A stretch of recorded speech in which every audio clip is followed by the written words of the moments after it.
Business වැඩයි ගෙදර වැඩයි කරන ඔයාටත් නිතර නිතර මෙහෙම වෙනවද? එහෙනම් මේ දේ අනිවාර්යෙන් බලන්න. එපා වෙලා හිටපු මං ඒ වෙලාවේ කරපු දේ මෙන්න. දන්නවද ගිය දවස් ටිකේම මට වැඩ වැඩි වුණ හින්දා එක දිගට වැඩ කරවුවා. ඊට පස්සේ මගේ ඔළුව කැක්කුම ගොඩාක් තිබ්බා මට මේ බෙහෙත් ගත්තා ඒක හරි ගියෙත් නැහැ. ඊට පස්සේ මං අපේ නංගිට ඕක කිව්වට පස්සේ නංගි මට කිව්වා අක්කි මෙන්න මෙහෙම දෙයක් තියෙනවා ඔයා කරලා බලන්නකෝ කියලා මට කිව්වා. අනේ මගේ යාළුවනේ මං ඇත්තටම ඒක කරවුවා. කරවුවාට පස්සේ මට ඔළුව කැක්කුම හිතුවටත් වැඩිය මාර ඉක්මනටම හොඳ වුණා. තාමත් මට ඔළුව කැක්කුමක් ඊට පස්සේ ආය ආවේ නැහැ. ඊට පස්සේ මට හිතුණා මේක ඔයාලට මේ කියලා දෙන්න ඕනේ කියලා. ඔයාලගේ ඔළුව කැක්කමක් තියනවා නම් අනිවාර්යයෙන්ම මේක කරලා බලන්න කොහොමද? අනිවාර්යයෙන්ම හරියනවා. ඉතින් මේකට මහා දේවල් නම් ඕන වෙන්නේ නැහැ. පුංචි ගෙදර තියෙන බඩු ටිකකින් ඔයාට මේක කරගන්න පුළුවන්. ඔයාට මේකට ඕන වෙනවා පොල් තෙල් ටිකක් ඕන වෙනවා. පොල් තෙල් ගොඩක් නෙවෙයි පොල් තෙල් තේ හැන්දක වගේ ප්‍රමාණයක් තිබ්බනම් ඇති මේකට. ආය ඕන වෙනවා මෙන්න මේ කියන සුදු ලුණු වලින් සුදු ලුණු බිකක් එක බිකක් වගේ තිබ්බනම් ඇති. ආය මේ වගේ තේ හැන්දක් ඕන වෙනවා මේකට. ඉතින් දැන් මම කරන විදිය කියලා දෙන්නම් ඔයාලට. ඔන්න ඔය විදිහට කරලා ඔයා ගන්නකො බලන්න.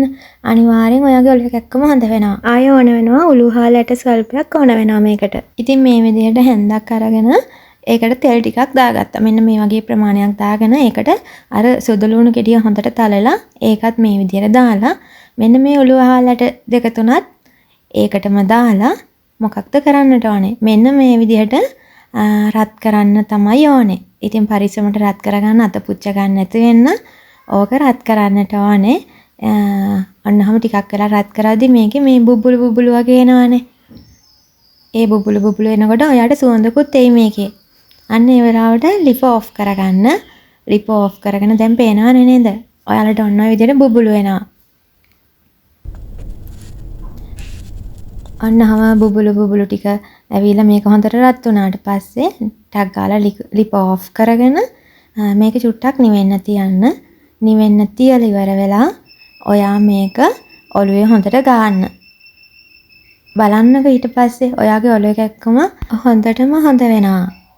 මේවා පාරම්පරිකව එන දේවල් නේ. සමහරක් වෙලාවට අපි මේවා විශ්වාස කරන්නේ නැති වෙලාවල් තියෙනවානේ. හැබැයි මේ දේ ඇත්තටම මට ඔළුව කැක්කුම වෙලාවේ මම ගාලා බැලුවා. ඉතින් මට ඒක ඇත්තටම හරි ගියා. ඉතින් මං හරි විශ්වාසෙන් මේක ඔයාලට කිව්වේ ඒක හින්දා. විශේෂයෙන් මතක් කරන්නට ඕනේ මේ වීඩියෝ කොටස මට එවුවේ අපේ නංගි. ඒකට එකම හේතුව තමයි මම ඇහුවා කොහොමද ඒක හරියටම කරන්නේ?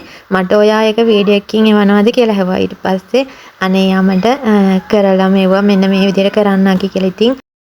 ඉතින් ඒක තව කෙනෙකුට බලන්න ෂෙයා කරන්න කියලා මට හිතුණා.